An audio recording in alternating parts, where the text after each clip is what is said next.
Acute stress disorder and post-traumatic stress disorder, PTSD, often go hand in hand. This is because a diagnosis of PTSD cannot be made until at least 1 month after the experience of a traumatic event. Yet, it is likely that people may begin experiencing PTSD-like symptoms soon after a traumatic event. The 4th edition of the Diagnostic and Statistical Manual of Mental Disorders describes these PTSD-like symptoms occurring within 1 month of a traumatic experience as acute stress disorder, ASD. The symptoms of ASD are similar to those of PTSD except they occur soon after the experience of a traumatic event. ASD symptoms include the re-experiencing, avoidance, and hyperarousal symptoms of PTSD. For example, a person with ASD may experience frequent thoughts, memories, or dreams about the traumatic event. They may also constantly feel on edge, or try to avoid reminders of the event. ASD also includes symptoms of dissociation. Dissociation is an experience where a person may feel disconnected from himself and/or his surroundings. Dissociation may range from temporarily losing touch with what is going on around you, such as what happens when you daydream, to having no memories for a prolonged period of time, blanking out, and/or feeling as though you are outside of your body. You may feel like you are watching yourself as if you were another person. Diagnosis: it is normal to experience certain stress-related symptoms following the experience of a traumatic event. Therefore, to be diagnosed with ASD, a person must meet certain requirements, or criteria. These requirements are described by the DSM-IV and are provided below. Criterion: a person must have experienced a traumatic event where both of the following occurred. The person experienced, witnessed, or was confronted with an event where there was the threat of or actual death or serious injury. The event may also have involved a threat to the person's or another person's physical well-being.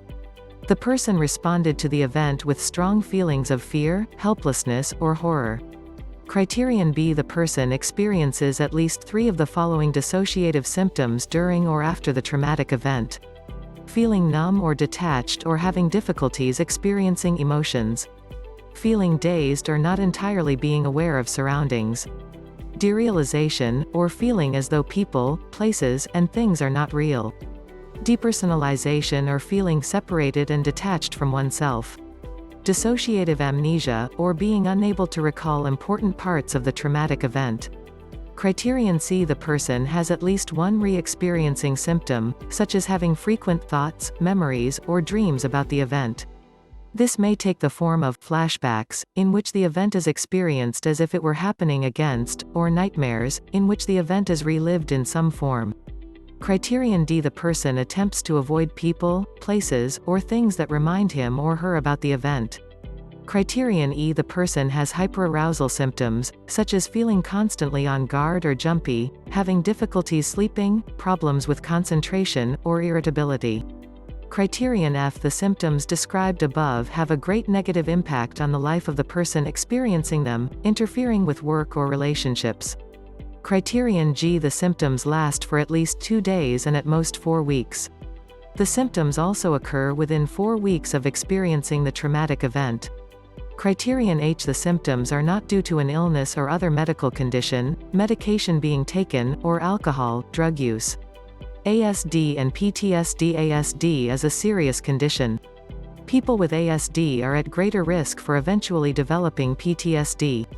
Because of the dissociation symptoms of ASD, a person may not be able to recall important parts of the event, as well as the emotions they experienced. This might interfere with a person's ability to fully process the impact of the event and their emotions about the event, hindering the recovery process. Post-traumatic stress disorder, PTSD, is a difficult-to-treat and heart-wrenching condition that can greatly impact the peace and well-being of survivors of trauma. It is hoped that by being able to identify acute stress disorder through these criteria, those who are at risk of developing PTSD will be better identified and monitored so that they can be helped before their symptoms progress to PTSD. There has been debate over how well ASD can predict PTSD. Most people with ASD go on to develop PTSD, but many people diagnosed with PTSD do not have a history of prior ASD. Yet, in addition to having predictive value for PTSD, ASD is a serious condition deserving of thoughtful care and treatment in its own right. If you think you may have ASD, it is important that you meet with a mental health professional trained in assessing and treating ASD.